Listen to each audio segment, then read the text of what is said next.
اعوذ باللہ من الشیطان الرجیم بسم اللہ الرحمن الرحیم۔ دراصل مرزا غلام احمد قادیانی جو خود اپنے اقرار کے مطابق دجال تھا، کیوں کہ اس نے خود لکھا تھا کہ دجال کے معنی بجز اس کے اور کچھ نہیں کہ جو شخص دھوکہ دینے والا اور گمراہ کرنے والا اور خدا کی کلام میں تحریف کرنے والا ہو، اس کو دجال کہتے ہیں۔ حوالہ ہم نے پچھلی قسط میں بھی دیا تھا، پھر نوٹ کر لیں۔ یہ مرزا کی کتاب حقیقت الوحی ہے اور اس کے مجموعہ کتب جسے یہ روحانی خزائن کے نام سے یاد کرتے ہیں، اس کی جلد 22 ہے اور صفحہ 456 456۔ تو ہم دیکھتے ہیں کہ مرزا غلام احمد قادیانی نے اور کیا دھوکے اور فراڈ کیے۔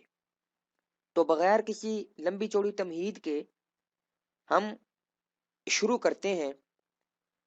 سب سے پہلے آپ کو میں ایک مثال دوں گا کہ مرزا غلام احمد قادیانی نے اپنی دلیل کے طور پر ایک حدیث کا حوالہ دیا اور اس حدیث کے اندر ایک لفظ تھا، وہ اس نے جان بوجھ کر ذکر نہ کیا کیونکہ وہ لفظ مرزا غلام احمد قادیانی کے من گھڑت اور خود ساختہ عقیدے کو کاٹتا تھا۔ یہ آپ کے سامنے مرزا غلام احمد قادیانی کی کتاب حمامت البشرا ہے، جو عربی زبان میں اس نے لکھی۔ یہ ایک رسالہ، عربی رسالہ تھا جو اس نے اپنے زعم اور اپنے خیال کے مطابق اہل مکہ کی طرف بھیجا تھا۔ یہ روحانی خزائن جلد 7 اور روحانی خزائن کا صفحہ 314 اور کتاب حمامت البشرا۔ چونکہ عربی میں ہے اس لیے مجھے تھوڑا سا اردو میں بھی اس کی تشریح کرنی ہوگی۔ مرزا غلام احمد قادیانی یہ بیان کر رہا ہے کہ یہ یہاں سے عربی عبارت ہے، اس کا میں اردو میں ترجمہ کرتا ہوں۔ وَأَمَّا قَوْلُهُمْ أَنَّ الْأَحَادِيثَ تَشْهَدُ عَلَىٰ أَنَّ عِيسَىٰ يَقْتُلُ الدَّجَّالَ بِحَرْبَتِهِ فَنَحْنُ لَا نُسَلِّمُ أَنَّ الْأَحَادِيثَ تَدُلُّ عَلَيْهَا بِالْاتِّفَاقِ۔ وہ جو کہتے ہیں، یعنی مسلمانوں کی طرف اشارہ ہے کہ وہ کہتے ہیں کہ احادیث اس بات کی گواہی دیتی ہیں کہ عیسیٰ علیہ السلام دجال کو اپنے ایک ہتھیار، یا آپ اسے کہہ لیں خنجر یا تلوار کی طرح کا ہتھیار، اس سے قتل کریں گے۔ فنحن، مرزا کہتا ہے ہم لا نسلم، ہم یہ تسلیم نہیں کرتے کہ احادیث میں اس بات پر اتفاق ہے کہ وہ حضرت عیسیٰ علیہ السلام دجال کو کسی ہتھیار سے قتل کریں گے۔ یہ اس نے اپنا ایک عقیدہ پیش کیا ہے کہ میں نہیں مانتا کہ عیسیٰ علیہ السلام دجال کو کسی ظاہری ہتھیار سے قتل کرے۔ اس کے اوپر آگے اپنی دلیل کے طور پہ وہ پیش کرتا ہے ایک حدیث۔ یہاں سے لکھتا ہے فلا شک ان حربت قتل الدجال حربت روحانیت منزلت من السماء۔ اس میں کوئی شک نہیں کہ دجال کو جس ہتھیار سے قتل کیا جائے گا وہ ہتھیار روحانی ہتھیار ہوگا، جو یہ الفاظ آپ غور کیجئے گا، منزلۃ من السماء، جو آسمان سے نازل ہوگا، آسمان سے نازل ہوگا۔ اب اس کی دلیل میں کہ وہ ہتھیار روحانی کیسے ہوگا، آگے یہ حدیث پیش کر رہا ہے۔ کما یدل علیہ حدیث روی عن ابن عباس، جیسے اس پر وہ حدیث بھی دلالت کرتی ہے جو حضرت ابن عباس یعنی حضرت عبداللہ ابن عباس رضی اللہ عنہما سے روایت کی گئی ہے۔ آپ نے فرمایا قال رسول اللہ صلی اللہ علیہ وسلم ینزل اخی عیسی ابن مریم علی جبل افیق اماما ہادیا حکما عادلا بیدہ حربۃ یقتل بہ الدجال۔ رسول اللہ صلی اللہ علیہ وسلم نے فرمایا کہ میرے بھائی مریم کے بیٹے عیسیٰ. یاد رکھیے یہ ایک بات آپ کو بتا دوں کہ جہاں بھی عربی کے اندر عیسیٰ ابن مریم کا لفظ آئے اس کا ترجمہ اردو میں عیسیٰ ابن مریم نہ کیا کریں بلکہ یوں کہا کریں مریم کے بیٹے عیسیٰ، تاکہ چراغ بی بی کا بیٹا یہی ترجمے سے باہر نکل جائے. مریم کے بیٹے عیسیٰ نازل ہوں گے جبل افیق پر امام بن کر، پیشوا بن کر، اور ہدایت دینے والے اور حاکم بن کر اور عادل بن کر. یہ ایک حدیث، یہ عربی الفاظ آپ کے سامنے ہیں، یہ مرزا نے اپنی دلیل کے طور پر پیش کی ہے. یاد رکھیے یہاں پہ مرزا اس حدیث کو اپنی دلیل کے طور پہ پیش کر رہا ہے اور آگے لکھتا ہے فقط ظاہر من هذا الحدیث ان الحربۃ سماویۃ لا ارضیہ. اب مرزا کی حماقت دیکھیے کہ اس نے یہاں پہ بہت بڑی ایک چلاکی دکھانے کی کوشش کی، لیکن اس کی حماقت اور اس کے بیوقوفی دیکھیے کہ پہلے بھی یہ لکھ رہا ہے کہ حضرت عیسیٰ علیہ السلام نے دجال کو جس ہتھیار سے قتل کرنا ہے وہ روحانی ہوگا اور آسمان سے نازل ہوگا. یہ دیکھیے منزلۃ من السماء. حدیث کو بیان کرنے کے بعد بھی لکھ رہا ہے کہ اس حدیث سے یہ ظاہر ہو رہا ہے کہ ان الحربۃ سماویۃ لا ارضیہ، کہ وہ ہتھیار یا وہ خنجر جس سے حضرت عیسیٰ علیہ السلام نے دجال کو قتل کرنا ہے وہ آسمانی ہوگا، زمینی نہیں ہوگا. سماویۃ معنی آسمانی ہوگا، لا ارضیۃ زمینی نہیں ہوگا. لیکن جو حدیث کے الفاظ پیش کیے اس کے اندر آپ کو کہیں آسمان سے اس ہتھیار کے اترنے کا کوئی لفظ نظر نہیں آئے گا آسمان کا. یعنی وہ اس حدیث سے ثابت تو یہ کر رہا ہے کہ وہ ہتھیار آسمان سے نازل ہوگا، لیکن جب حدیث پیش کی تو اس کے اندر سے آسمان کا لفظ وہ کھا گیا. یہ آپ دیکھیے حضرت ابن عباس رضی اللہ عنہ کی حدیث مرزا اپنی دلیل میں پیش کر رہا ہے، یہ نہیں کہ وہ اس کا کوئی رد کر رہا ہے. اور یہاں پورا صفحہ آگے پیچھے 10 صفحے بھی پڑھ لے، یہاں پہ کہیں بھی مرزا نے اس طرف اشارہ نہیں کیا کہ یہ حدیث ضعیف ہے یا اس حدیث کی سند نہیں ہے یا کیا، بلکہ وہ اپنی دلیل میں پیش کر رہا ہے. یہ میں اس پر بعد میں بات کروں گا کہ جب مرزا یہ حدیث اپنی دلیل میں پیش کر رہا ہے تو یہی اس کی دلیل ہے کہ مرزا کے نزدیک یہ حدیث صحیح تھی. کیوں؟ اس کی دلیل میں تھوڑی دیر کے بعد دوں گا. بہرحال یہ حدیث مرزا نے پیش کی. دوستو آئیے دیکھتے ہیں یہ حدیث مرزا نے کہاں سے لی اور کون سا لفظ تھا جو مرزا نے جان بوجھ کر یہاں کاٹ دیا. یہ میرے سامنے تاریخ مدینہ دمشق نامی کتاب ہے جو عام زبان میں تاریخ ابن عساکر کے نام سے مشہور ہے. اس کا جو اصلی نام ہے وہ تاریخ مدینہ دمشق ہے، چونکہ اس کے مصنف حافظ ابو القاسم امام علی ابن حسن الشافعی ابن عساکر کے نام سے مشہور ہیں، اس لیے اسے تاریخ ابن عساکر بھی کہا جاتا ہے. یہ حافظ ابن عساکر 499 ہجری میں پیدا ہوئے اور 571 ہجری میں ان کی وفات ہوئی. اس کتاب کی میرے سامنے اس وقت 47ویں جلد ہے، جلد نمبر 47. مرزا غلام احمد قادیانی نے جو یہ حدیث پیش کی ہے وہ اصل میں اس کتاب سے پیش کی ہے. آئیے دیکھتے ہیں اس کتاب کے اندر وہ حدیث کیا ہے. یہ آپ کے سامنے تاریخ ابن عساکر کی جلد 47 کا صفحہ 504 ہے.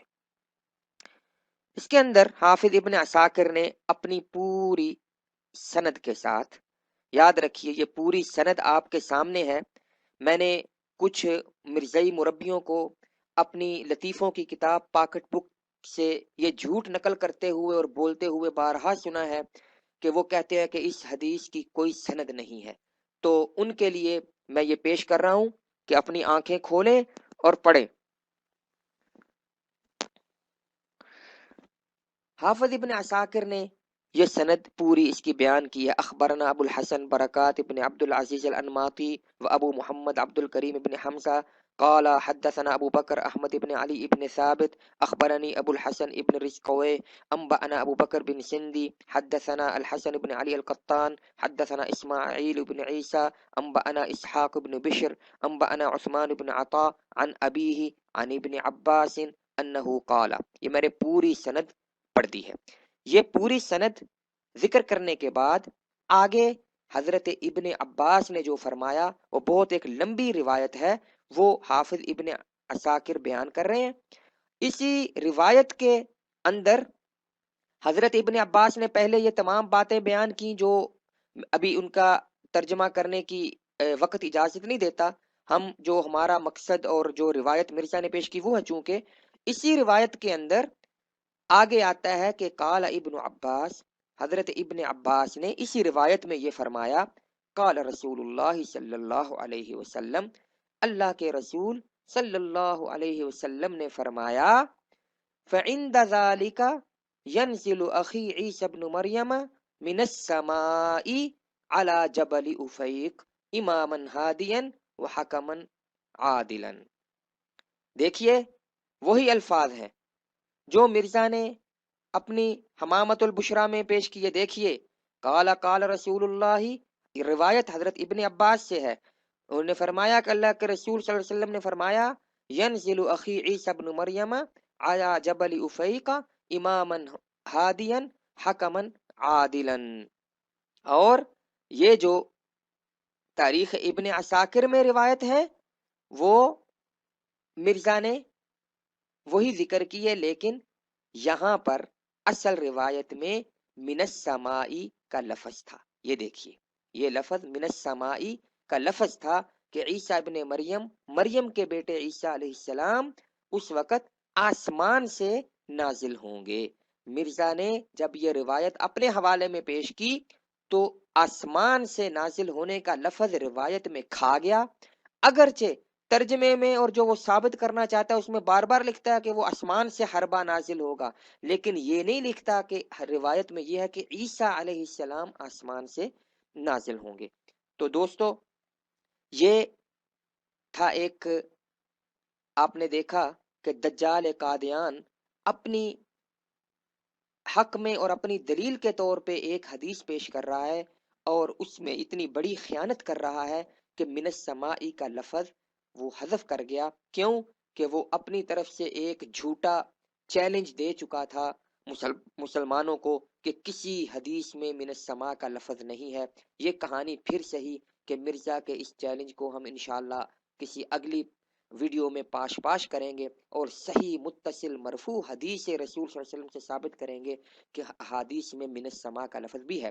ایک مثال آپ کے سامنے ہے کہ یہ حدیث مرزا نے خود پیش کی. یہ تو تھی آپ کے سامنے مرزا کی خیانت. یہ تاریخ ابن عساکر کی جو حدیث حضرت عبداللہ ابن عباس کے حوالے سے یہ مرزا نے اپنی دلیل کے طور پہ پیش کی ہے، تو یاد رکھیے یہ مرزا نے اپنی دلیل کے طور پہ پیش کی ہے. اس سے ثابت ہوتا ہے کہ مرزا اس حدیث کو صحیح سمجھتا تھا. کیوں؟ آئیے میں آپ کو دکھاؤں کہ مرزا غلام احمد قادیانی نے ایک بہت عجیب و غریب اور بڑا ایک دعویٰ کیا تھا. یہ آپ کے سامنے مرزا کی کتاب 40 نمبر 4 وہ ہے، ان کے مجموعہ کتب روحانی خزائن کی جلد 17 ہے اور صفحہ ہے 454 454. یہ آپ کے سامنے دیکھیے مرزا غلام احمد قادیانی یہاں پہ کیا بڑ مار رہا ہے. کہتا ہے جس حالت میں بار بار کہتا ہوں کہ خدا نے مجھے مسیح موعود مقرر کر کے بھیجا ہے. یہ یاد رکھے، دیکھیے جس حالت میں، غالباً یہ حالت وہی تھی جو ٹانک وائن پینے کے بعد ہوتی ہے، اس حالت میں غالباً یہ اس کی طرف اشارہ ہے. بہرحال میں بار بار کہتا ہوں کہ خدا نے مجھے مسیح موعود مقرر کر کے بھیجا ہے اور مجھے بتلا دیا ہے کہ فلاں حدیث سچی ہے اور فلاں جھوٹی ہے، اور قرآن کے صحیح معنوں سے مجھے اطلاع بخشی ہے. دیکھیے مرزا غلام احمد قادیانی یہاں پہ یہ دیوانے کی بڑ مار رہا ہے کہ مجھے خدا سے مراد بھی غالباً وہی یلاش ہوگا، خدا جو مرزا کا خدا ہے۔ بہرحال خدا نے مجھے مسیح موعود مقرر کر کے بھیجا ہے اور مجھے بتلا دیا ہے کہ فلاں حدیث سچی ہے اور فلاں جھوٹی ہے، یعنی مرزا کے دعوے کے مطابق اس کے خدا نے یہ بتا دیا تھا کہ حدیثوں میں فلاں حدیث سچی ہے اور فلاں جھوٹی ہے۔ لہذا دوستو، یہ حدیث حضرت ابن عباس رضی اللہ تعالیٰ عنہما کی مرزا نے چونکہ اپنی دلیل کے طور پہ پیش کی ہے، وہ یہاں یہ پیش نہیں کر رہا کہ مسلمان یہ حدیث پیش کرتے ہیں اور اس کا جواب دینا چاہتا ہے، نہیں نہیں، بلکہ اس نے اپنی دلیل کے طور پہ پیش کی ہے۔ وہ یہ ثابت کر رہا ہے کہ جس ہتھیار سے دجال کا قتل ہونا وہ آسمان سے نازل ہوگا، اس کی دلیل وہ حدیث بیان کی ہے جو حضرت عبداللہ ابن عباس کی ہے۔ لہذا ظاہر بات ہے مرزا کے خدا نے اسے بتایا ہوگا کہ مرزا جی یہ حدیث سچی ہے، اسی لیے مرزا نے اپنی دلیل میں پیش کی، ورنہ یہ لازم آئے گا کہ مرزا جس کو اس کے خدا نے بتا دیا تھا کہ یہ حدیث صحیح نہیں ہے اور ضعیف ہے اور جھوٹی ہے، اس کے باوجود وہ اپنی دلیل میں ایک جھوٹی حدیث پیش کر رہا ہے، یہ تو بڑا خیانت کرنے والا ثابت ہو جائے گا۔ اس لیے یہ میں نے یہ نقطہ اس لیے بیان کر دیا ہے کہ بہت سے دھوکے باز مربی آپ کے سامنے یہ کہیں گے کہ یہ حدیث جھوٹی ہے، اس کی سند نہیں ہے، یہ ہے، تو یاد رکھیے یہ جو حوالہ میں نے پیش کیا ہے یہ مرزا نے اپنی دلیل کے طور پہ یہ حدیث پیش کی ہے، اور اس کے اوپر مرزا نے یہاں کوئی تبصرہ نہیں کیا کہ یہ حدیث جھوٹی ہے یا سچی ہے۔ لہذا مرزا کا اپنی دلیل کے طور پہ یہ حدیث پیش کرنا ہی اس بات کی دلیل ہے کہ یہ حدیث اس کے نزدیک بالکل صحیح ہے۔